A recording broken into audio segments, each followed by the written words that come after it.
Hello friends, आप सभी का स्वागत है आज एक नई वीडियो के साथ में। और आज जो मैं लेके आया हूं आपके सामने फिजिक्स क्लास 11th के लिए वीडियो है। कुछ स्टूडेंट्स की डिमांड आई थी कि कक्षा 11वीं के जो छात्र छात्राएं हैं, क्लास 11th के जो स्टूडेंट्स हैं, उन्हें भी आवश्यकता है, वो भी घर पर पढ़ना चाहते हैं। अभी अभी हालांकि रिजल्ट तो नहीं आया है, बहुत सारे बच्चों ने 10th के एग्जामिनेशन दिए हुए हैं और सीबीएसई के तो एग्जामिनेशन लगभग कंप्लीट हो गए थे, लेकिन अदर बोर्ड्स के कुछ बच्चों के एग्जामिनेशन अभी रह गए हैं, तो वो लोग अपनी परीक्षाओं की तैयारियां कर रहे हैं। लेकिन साथ साथ क्योंकि अब संभावनाएं हैं, क्योंकि जो आपकी वार्षिक परीक्षाएं होती हैं, एनुअल एग्जामिनेशन होते हैं, वो मार्च के महीने में हो जाते हैं। तो कहीं ना कहीं आपका जो ये समय जा रहा है, आने वाले टाइम में आपका सिलेबस का एक बहुत बड़ा लोड पड़ने वाला है। तो कहीं ना कहीं आप लोग अगर अपने घरों पर हैं तो कहीं ये इस सिलेबस को आप हमारे साथ शुरू कर दें क्लास 11th का, ताकि आने वाले टाइम में आपको जो समय है आपका वो बच जाए। ठीक है, तो अब हम थोड़ा सा इसका डिस्कस कर लेते हैं किस तरीके का सिलेबस आपका क्लास 11th का होता है। तो 11th की जो फिजिक्स है, इसमें आपको दो चीजें समझनी जरूरी है। क्लास 10 तक की जो फिजिक्स होती है, वहां पे आपका मैक्सिमम जो थ्योरेटिकल अप्रोच होती है उसको ही आप फॉलो करते हैं।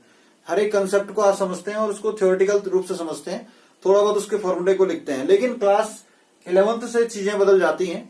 यहाँ पे अब आपको थ्योरी के साथ साथ आपको उसके डेरिवेशंस, जो डेरिवेशन वाला पार्ट है, उस पार्ट को ज्यादा करना पड़ता है, उसको ज्यादा उपयोग करना पड़ता है। यानी कि हर एक कंसेप्ट को आप मैथमेटिकली एक मॉडलिंग करेंगे, उसकी एक मैथमेटिकल तरीके से उसको प्रूव करने की कोशिश करेंगे।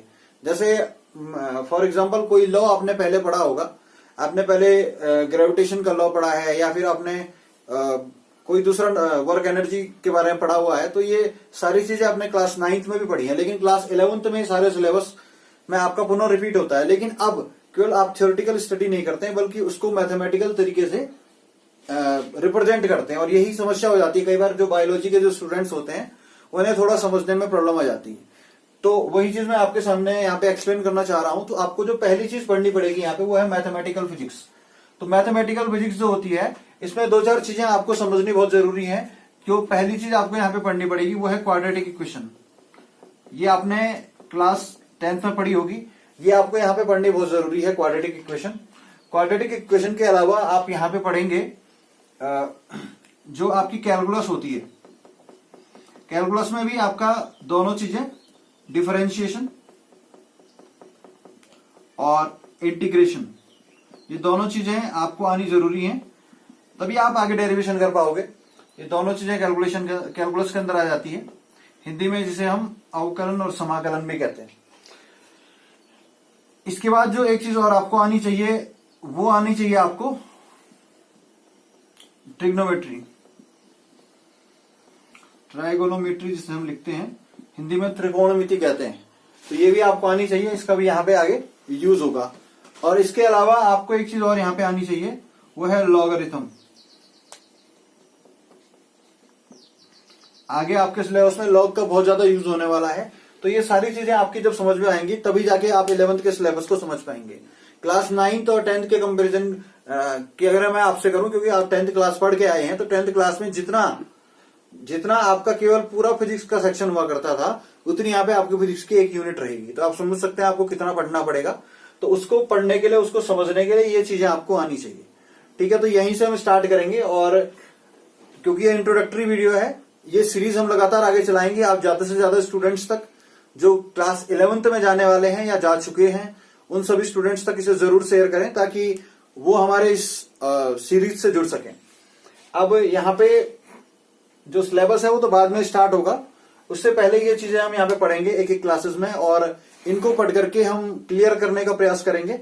मैं आगे प्रयास करूंगा कि लाइव क्लासेस के माध्यम से भी आपके बीच में आऊं, ताकि जल्द से जल्द आप तक कम्युनिकेशन हो सके, क्योंकि रिकॉर्डेड क्लास के बाद काफी टाइम लगता है उसको अपलोडिंग में।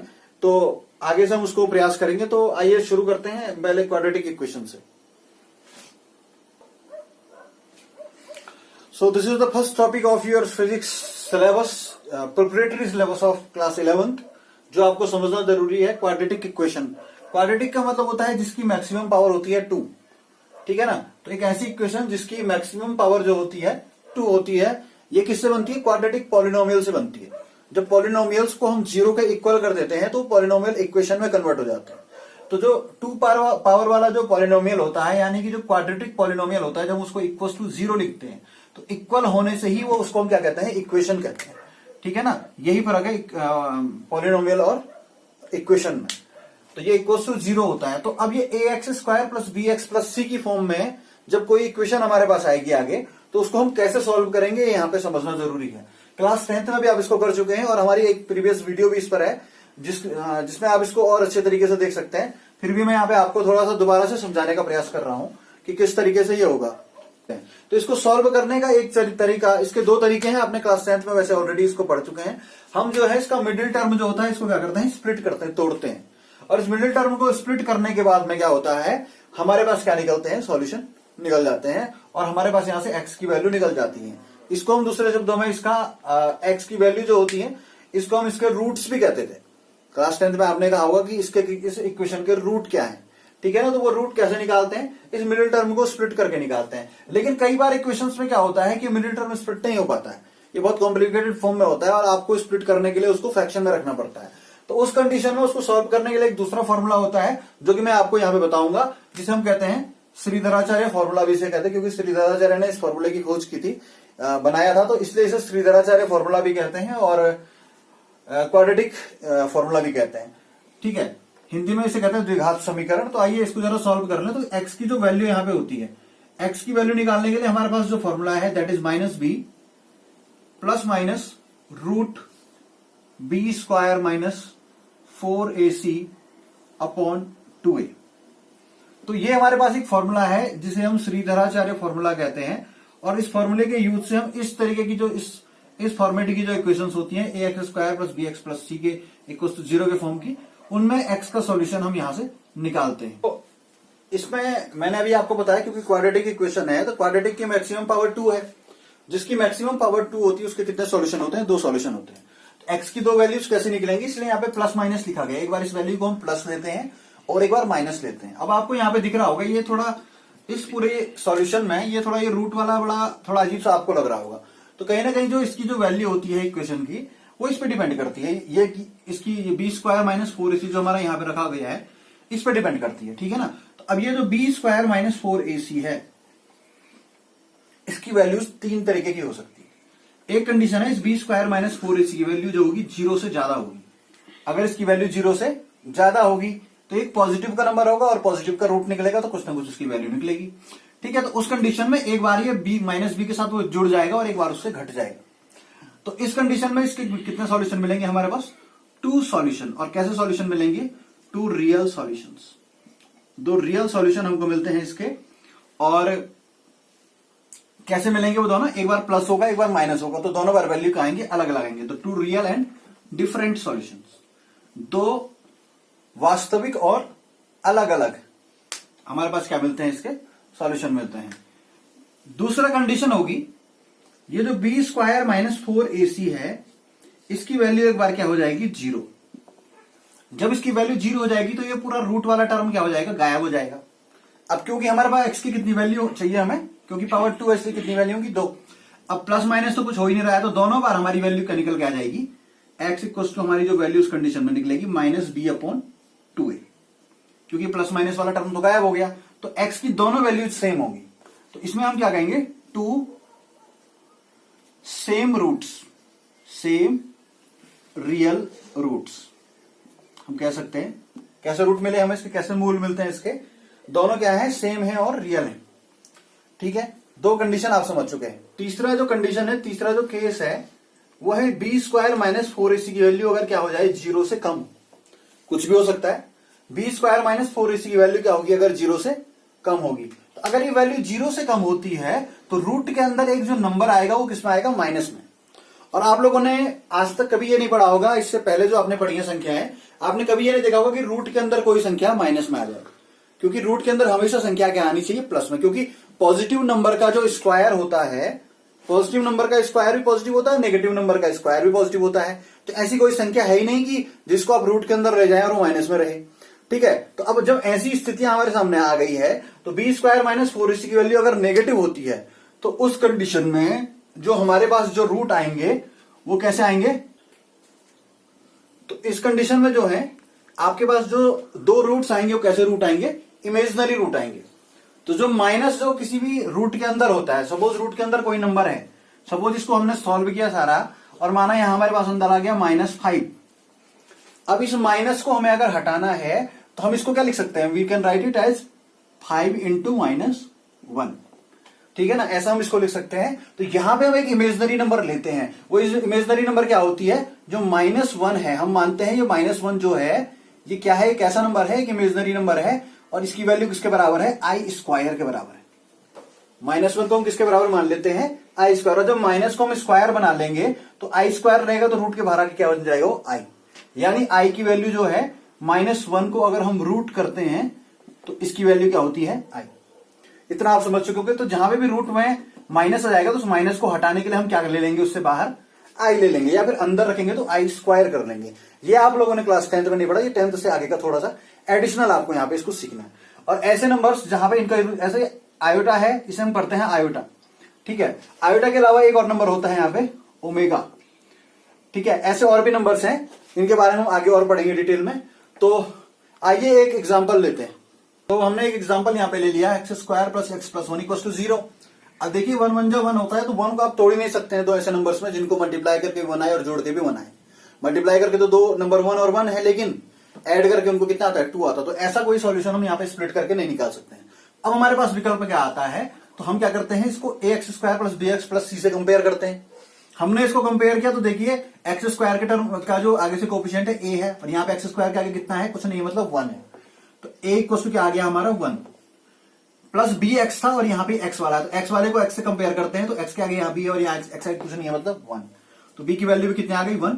ऐसे यहाँ पे प्लस c है और यहाँ प्लस कितना है, 1 है, तो c किसके बराबर हो गया आपका, 1 के बराबर। तो abc की वैल्यू हमें मिल गई। अब हमने क्या कहा था, हम क्या निकालते हैं, b² - 4ac निकाल के चेक कर लेते हैं पहले। तो b² - 4ac जो रूट के अंदर था, तो b का स्क्वायर यानी कि 1 का स्क्वायर -4, a की जगह a की वैल्यू कितनी है, 1 इंटू c की जगह 1, तो 1² मतलब 1 और -4 × 4 × 4 यानी कि -3। अब यहां पे हमारी वैल्यू क्या आ गई है, b² - 4ac की -3। अब b² - 4ac की वैल्यू हमें मिल गई है -3। अब जब b² - 4ac की वैल्यू हमें मिल गई है तो हम जानते हैं रूट निकालने के लिए हम कौन सा फॉर्मूला यूज करते हैं, श्रीधराचार्य ने जो फॉर्मूला दिया था x = -b ± √b² - 4ac। क्योंकि -3 यहाँ पे वैल्यू आई है, इसका मतलब यह है कि इसके दो रूट आएंगे। कैसे रूट आएंगे, ये 2 रूट्स होंगे, कैसे, इमेजिनरी रूट्स, ठीक है ना, इमेजिनरी रूट्स होंगे। और इमेजिनरी के अलावा हम कह सकते हैं ये रूट्स कैसे होंगे, डिफरेंट होंगे, क्योंकि एक बार प्लस होगा और एक बार माइनस होगा। अब b² - 4ac की वैल्यू हमारे पास आ गई है, हम इस वैल्यू को यहां पे रखते हैं इस फॉर्मूले में। तो देखिए -b, तो माइनस तो ऐसे ही रहेगा, b की जगह पे b की वैल्यू हम रखेंगे, b की वैल्यू है यहाँ पे 1 प्लस रूट। अब b² - 4ac की वैल्यू हमने पहले निकाली है, कितनी निकाल दी है यहाँ पे, -3, तो इसे हम यहाँ पे रख लेते हैं -3 और अपॉन में आ गया इसके 2a, 2 इंटू और a की वैल्यू हमारे पास 1, तो ये हमारे पास आ गया है 1 प्लस रूट। अब देखिए हम -3 है तो हम इसको क्या लिख सकते हैं, 3 इंटू -1 लिख सकते हैं, नहीं लिख सकते हैं, अपॉन हम कर लेंगे 2। अब देखिए हमने यहां पे अभी थोड़ी देर पहले आपको बताया था जो -1 है ये किसके बराबर होता है, ये होता है -1 जो होता है ये किसके बराबर होता है, i² के बराबर होता है, i² = -1। तो हम क्या कर लेते हैं, इसके अंदर -1 की जगह पे क्या लिख लेंगे, i², तो ये हो जाएगा 1 ± √3i² अपॉन 2। इससे आगे मैं ऊपर कर रहा हूं, तो आप देखिए हम निकाल रहे हैं x की वैल्यू, तो x = हो गया हमारे पास 1 प्लस अब देखिए i² जब बाहर आएगा तो क्या बन जाएगा, वो i√3 अपॉन 2। तो ये हमारी x की वैल्यू यहां पे आ चुकी है। अब क्योंकि रूट कितने होते हैं, 2 होते हैं, क्वाड्रेटिक इक्वेशन है, तो एक बार हम x का जो पहला रूट होगा इसको हम x अल्फा लिख सकते हैं, एक बार हम प्लस करेंगे, एक बार हम माइनस करेंगे। तो प्लस करेंगे तो 1 प्लस i√3 अपॉन 2, ये हमारा पहला रूट होगा। और दूसरा रूट जो होगा एक बार हम माइनस कर लेंगे, सॉरी यहाँ पे माइनस को मैंने छोड़ दिया, शायद ये माइनस भी था, तो -1 माइनस √3 अपॉन 2। तो इस तरीके से हमारी x के दो रूट हमारे पास निकल के आ गए हैं, ठीक है, तो इस तरीके से हम रूट्स निकालते हैं कौन से नंबर्स का, जिन नंबर्स का सिंपल स्प्लिटिंग के थ्रू हम रूट नहीं निकाल पाते हैं। और इस तरीके से हम कौन से नंबर्स का यहाँ पे हमने यूज किया है, इमेजनरी नंबर्स का हमने यूज किया है। कौन सी इमेजनरी नंबर हमने यहाँ पे यूज किया है, जो हमने यहाँ पे आई लिखा है, जिसको हम आयोटा पढ़ते हैं। ठीक है, तो इस तरीके से हम आगे भी और बहुत सारे प्रश्न आपके सामने लेके आएंगे और इस सीरीज को हम आगे बढ़ाएंगे। लेकिन अगर स्टूडेंट्स की डिमांड होगी, जिन बच्चों ने मुझसे बात की थी और कहा था कि आप 11th क्लास के भी कोर्स को लेकर आइए, तो आप लोगों के लिए इस कोर्स को हमने स्टार्ट कर दिया है। आज के इस सेशन में आपको कोई डाउट है तो आप कमेंट बॉक्स में हमसे पूछ सकते हैं। पर्सनली भी आप हमें क्वेश्चन भेज सकते हैं, तो हम उसका आंसर आपको अगले वीडियो में बना के देंगे। इसके अलावा जितने भी बच्चे आपके क्लासेस के हैं, जो भी बच्चे 10th क्लास के एग्जाम दे चुके हैं या दे रहे हैं, उन बच्चों तक भी इस वीडियो को पहुंचाए, क्योंकि कोविड-19 का जो प्रकोप है वो लंबे समय तक चलने वाला है। और क्योंकि ये प्रकोप जितना चलेगा, आपकी पढ़ाई उतनी छूटती जाएगी, क्योंकि आपकी क्लास 11th के लिए एक्स्ट्रा टाइम नहीं मिलेगा और बाद में आपको बहुत ज्यादा कठिनाई हो सकती है, क्योंकि सिलेबस काफी बड़ा है। 10th के कंपैरिजन में कम से कम 3 गुना 4 गुना ज्यादा बड़ा सिलेबस है। तो अभी से आपको हमारे साथ पढ़ना पड़ेगा। ठीक है, तो मैं स्पेशली कहना चाहूंगा बच्चे को, जितने भी केंद्रीय विद्यालय के बच्चे हैं, नवोदय विद्यालयों के जो बच्चे हैं, या हमारे चमोली डिस्ट्रिक्ट या यहां से बाहर रुद्रप्रयाग, पौड़ी, जो भी डिस्ट्रिक्ट के लोग हमारे साथ जुड़े हुए हैं, आप अपने जो भी स्कूल्स के बच्चे हैं, अपने सारे फ्रेंड्स तक इस वीडियो को पहुंचाएं और आपके हिसाब से हम क्लासेस को आगे बढ़ाएंगे। ठीक है, तो मुझे उम्मीद है आपको ये वीडियो पसंद आएगा, हमारी ये सीरीज आपको पसंद आएगी। तो जल्द ही मिलेंगे एक नई वीडियो के साथ। आप जरूर शेयर जरूर करें और इस चैनल को ज्यादा से ज्यादा सब्सक्राइब करें। Thank you very much. नमस्कार।